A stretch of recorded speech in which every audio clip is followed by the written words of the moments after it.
el análisis. Seguimos recorriendo lo que sucedía ayer en el recinto, en el Congreso de la Nación, cuando finalmente se dio de baja el proyecto de la ley Ómnibus. El proceso vuelve a comenzar de cero, se resetea todo luego de que el oficialismo decidiera retirar este proyecto y volverlo a comisiones. Bueno, vamos en busca de más detalles de lo que ha sido la trastienda. Dialogábamos recién con una diputada nacional por la Unión Cívica Radical Córdoba. Nos ponemos en contacto ahora con Esteban Paulón, que es diputado nacional por la provincia de Santa Fe de Hacemos Coalición Federal. Allí lo estamos viendo. Buenos días. ¿Qué tal, Esteban? Bienvenido. ¿Cómo le va? ¿Qué tal? ¿Cómo estás? Buen día. Muchísimas gracias por estar esta mañana con nosotros. Después de un martes, después de una sesión parlamentaria muy agitada, ¿cuál es el balance que se hace o con qué sensación amanecieron hoy los diputados? Bueno, para ser claros, un gobierno que tiene 37 diputados sobre 257 está obligado a construir consenso para alcanzar mayoría, porque una ley necesita 129 votos a favor. Cuando el presidente Javier Milei envió el proyecto de bases para tratarse en extraordinarias, nosotros dijimos desde el primer momento que no estaban los votos para ese proyecto, por distintos motivos.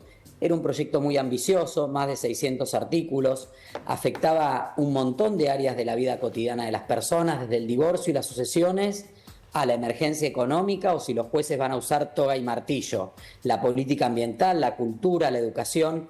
Era un proyecto demasiado amplio para ser tratado superficialmente como se pretendía.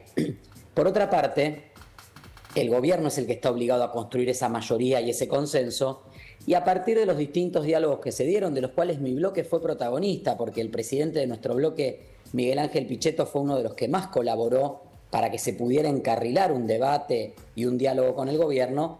Bueno, le toca al gobierno ceder, negociar y abrir el texto de la ley para lograr alcanzar esos 129 apoyos. Por eso el proyecto, que era de 664 artículos, finalmente se aprueba en general con poco más de 300 artículos. O sea, la mitad del proyecto ya fue quedando en el camino, incluido todo el paquete fiscal por decisión del gobierno. Ahora bien, cuando se aprobó en general el viernes pasado, nosotros también advertimos que iba a ser muy difícil que el contenido se aprobara. Porque la aprobación en general es un título, es como decir, bueno, estamos de acuerdo en que el gobierno tiene derecho a tener una ley que establezca las bases de su gobierno. Perfecto. Pero ¿cuáles son esas bases? ¿Cómo afectan la vida cotidiana de las personas que viven en las ciudades, en las provincias, a los jubilados y las jubiladas, las personas de los sectores más vulnerables, los sectores empresarios, los inversores, las inversoras? Bueno, cuando uno entra a ver la ley, se encontraba, ya sabíamos, que había muchísimas partes que no tenían consenso. Y quizá lo más claro fue cuando se debatió ese artículo 5, que finalmente sobre 9 o 10 temas que incluía el artículo, solo uno fue aprobado. Y ahí es cuando el gobierno, creo que termina admitiendo la realidad que había negado hasta este momento. Yo no sé si es que al presidente Milei no le gusta que le digan que no, la gente tiene miedo de decirle que no, pero nadie le había dicho hasta ahora que este proyecto no se aprobaba y lo expusieron realmente a una situación muy complicada. Así nos vimos nosotros debatiendo un proyecto que se estaba redactando en tiempo real. Esto nunca se vio, es nuevo en la técnica legislativa, muy innovador por cierto, un proyecto que se lee en el momento y que se va aprobando y conformando en el momento. Cuando la propia oposición, que tenía las intenciones de colaborar y de sumar, hizo aportes para modificar el texto, el gobierno se encerró.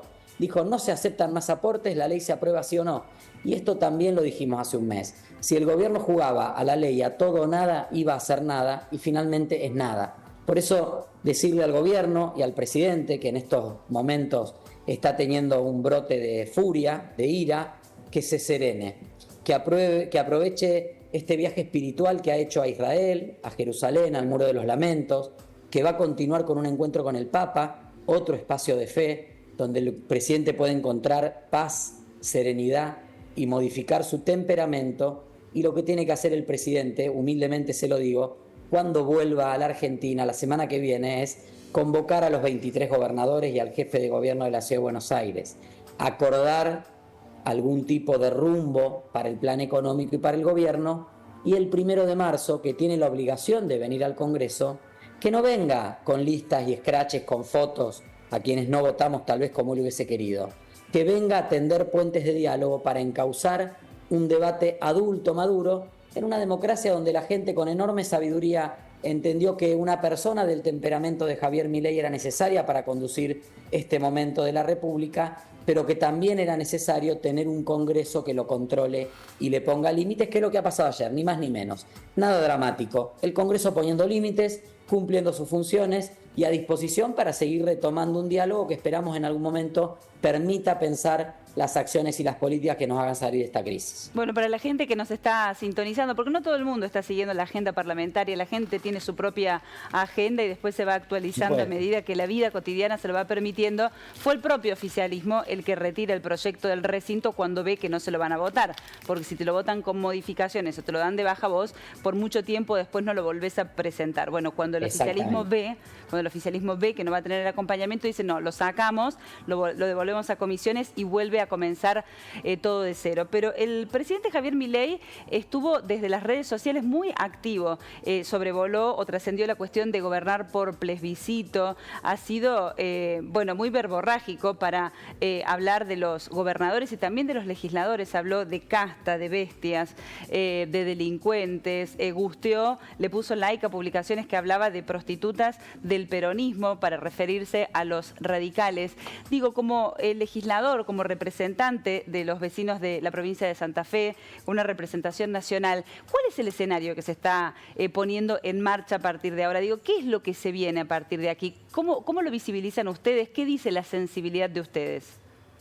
El Parlamento no tiene que entrar en esta provocación. Nosotros nos dispusimos, en mi caso cuando asumí el 10 de diciembre, desde el mismo 10 de diciembre, esperando la convocatoria a sesiones extraordinarias, los textos de las leyes que el presidente nos pedía.